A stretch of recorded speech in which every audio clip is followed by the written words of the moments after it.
এবং এলসির যে বন্ধুর যে দাবি তুলছেন এবং কৃষকরা বলছে সার বিষ কীটনাশকের বাজারে বেশি, পেঁয়াজ আবাদ করতে অতিরিক্ত খরচ এবং এলসি বন্ধ করার জন্য কৃষকরা অনেক আবেদন করতেছে, আসলে সেই বিষয়ে কি বলছেন? আর আমাদের দেশের বাণিজ্য উপদেষ্টা কিংবা কৃষি উপদেষ্টা কি বলছে এই সমস্ত পেঁয়াজ আলু নিয়ে, সেটা জানাবো। যুক্ত হচ্ছি সরাসরি ব্যবসায়ীদের সঙ্গে। আসসালামু আলাইকুম। ওয়ালাইকুম সালাম। কেমন আছেন? আলহামদুলিল্লাহ। আমি আপনার কাছ থেকে জানতে চাই, যেখানে আমাদের যখন বাজার ছিল প্রায় 120 টাকা, তখনও এলসি আসেনি সেপ্টেম্বর অক্টোবরে। তারপরে ওনারা কিন্তু সেপ্টেম্বরের শেষের দিকে এসে মনে বলছিল যে আমাদের স্বরাষ্ট্র উপদেষ্টা উনি বলছিল 70 টাকা বাজার থাকলে এলসি প্রয়োজন নয়। আর বাণিজ্য উপদেষ্টা বলেছেন যে 100 টাকা না 90 টাকার উপরে গেলে বাজারে আসলে এলসি পেঁয়াজের কোনো এলসি পেঁয়াজ আনবে না। কিন্তু যখনই বাজার ছিল 85 টাকা কমে, সেই সময় এলসিটা আসলে আমদানি শুরু করেছিল এবং সেই শুরুতেই কিন্তু আবার মুড়ি কাটা শুরু হয়ে গেছিল বাজারে আসা। আসলে এই বিষয়টা আপনারা কিভাবে দেখছেন একটু জানাবেন। এই দেশে কোনো কিছুই মানে সমীকরণ করা হয় না, কোনো কিছুই আপনার পর্যবেক্ষণ করা হয় না। তাই যদি হতো, অক্টোবর মাসের 22 তারিখে পেঁয়াজ ছিল 109 টাকা কেজি, তখন এলসি আমদানি করলো না।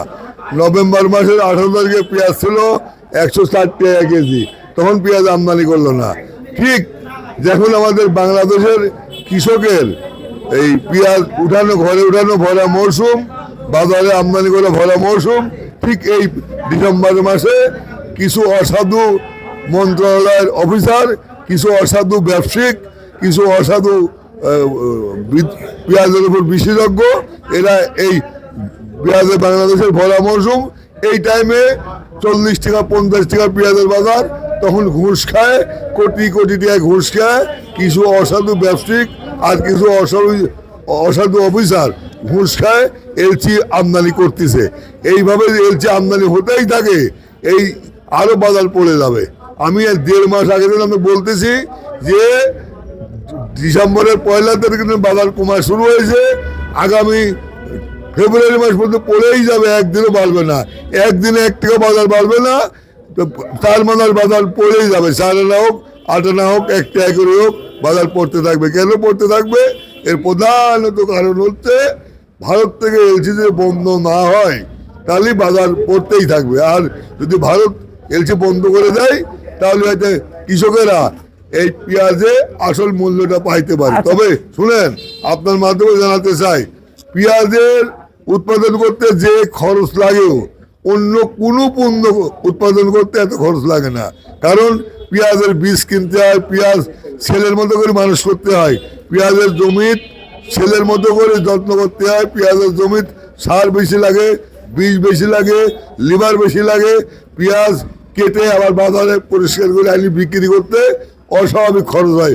যত রকম কৃষি পণ্য আছে পেঁয়াজের মতো খরচ লাগানো, উৎপাদন করতে এত খরচ অন্য পণ্য লাগে না, যার জন্য পেঁয়াজের দাম পড়ে গেলে কৃষকও পড়ে যায়। আচ্ছা, একটু জানতে চাই, আসলে আপনার ঘরে তো কৃষকরা আসে, আসলে যেমন 1 বিঘাতে কয় হাজার টাকা খরচ পড়ে? 1 বিঘাতে বর্তমান যে 40,000 টাকা 45,000 টাকা খরচ হয়। জি, কিন্তু বিক্রি হচ্ছে 35,000 টাকা 32,000 টাকা, বুঝছেন? হ্যাঁ, পার বিঘাতে 15,000 টাকা 20,000 টাকা লস হচ্ছে। আর কেজির পর লস হচ্ছে 10 টাকার তেল 12 টাকা। আচ্ছা, কৃষকের কাছে তো 33% 1 বিঘা হয়, কিন্তু বিঘা প্রতি কত মন পেঁয়াজ আবাদ হচ্ছে? বিঘা প্রতি আগে খুবই কম, হয়তো 30 মন 25 মন, এখন বীজ গবেষণা করে এবং বাইরের থেকে কিছু বীজ আমদানি করে এই দেশে গবেষণা করে বীজের উপর গবেষণা করে কিছু উৎপাদন বাড়িয়ে গেছে। আগে হয়তো 25 মন 30 মন, এখন সর্বনিম্ন হয় 50 মন, সর্বোচ্চ হয় 125 মন।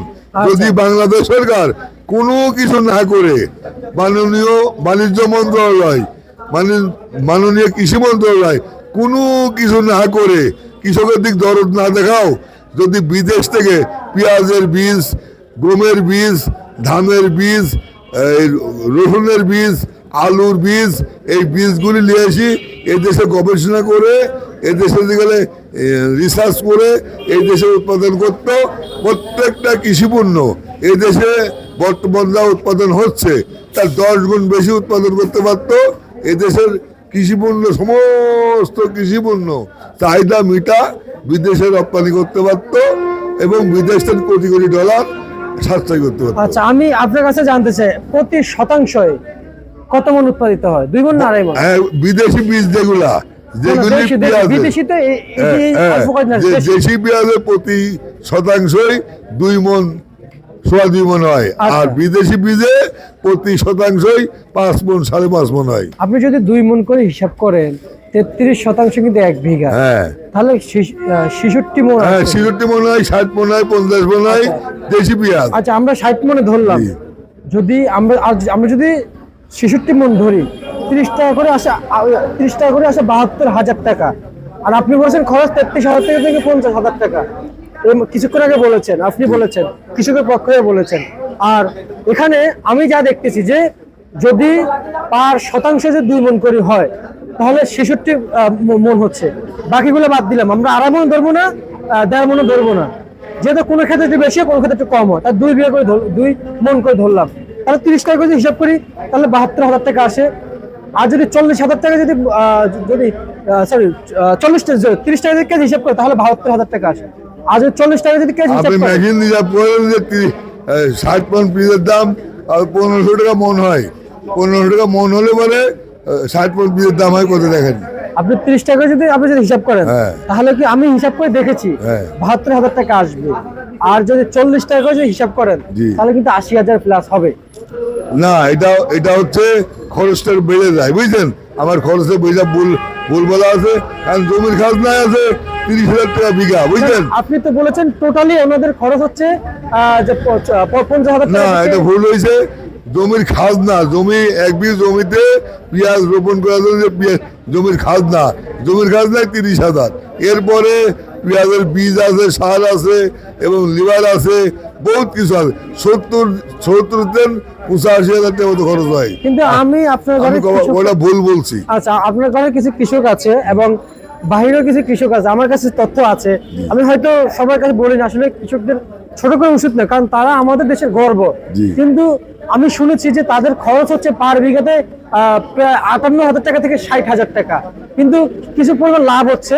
আর যদি কৃষকের 60 টাকা যদি দাম চায় তাহলে কৃষকের পার বিঘায় ওনাদের দাঁড়াবে 1,58,000 টাকা। কিন্তু 60 টাকা যে দাম চায় এটা কিন্তু অস্বাভাবিক কাঁচা পেঁয়াজ হয়ে যাচ্ছে, কারণ এই পেঁয়াজ কিন্তু যখন একদিন থাকে তাহলে কিন্তু পেঁয়াজে কাদা মাখা হয়ে যায়, আরো ঘাটতি যায়, যারা ব্যবসা তাদের লস হয়। কিন্তু জায়গা মতো হয়তো বাজার কমে না, যেমন খুচরা বাজার কমে না, হয়তো পাইকারি মার্কেটে কমে, কৃষকের দাম পাচ্ছে না। কিন্তু আমার প্রশ্ন হচ্ছে এখানে বাজার কি আদৌ কি 60 টাকা হবে? এই বছরে 2026 সাল বলো না, এই বছরে পেঁয়াজের দাম আর বাড়বে না। কেন বাড়বে না? এই দেশে এবার এই অতীতে 20 বছর 30 বছর আগের চায় এই বছর যে পরিমাণ পেঁয়াজ উৎপাদন হয়েছে, আমি 62 বছরে দেখি নাই এত পেঁয়াজ উৎপাদন হয়েছে, এত ফলন হয়েছে।